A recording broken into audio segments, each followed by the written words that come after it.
Hey guys, in this video I'm going to show you how to change a username on Venmo. The first thing I want you to do is actually launch your Venmo app. Come here to the top right and click on your gear cog right here. It will open up settings, and then here you'll actually see account, right?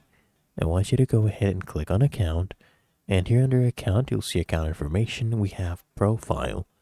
I want you to go ahead and tap here on profile, and you'll actually see your first name, your last name, your username. So you can just go ahead and edit your username. You can remove this, write a new username, right? And then you can just go ahead and save your changes. You can also do the same thing with your first name, last name.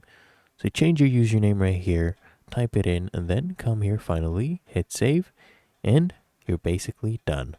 Really that easy. If you found this helpful, make sure you smash the like button and subscribe to App Mentor.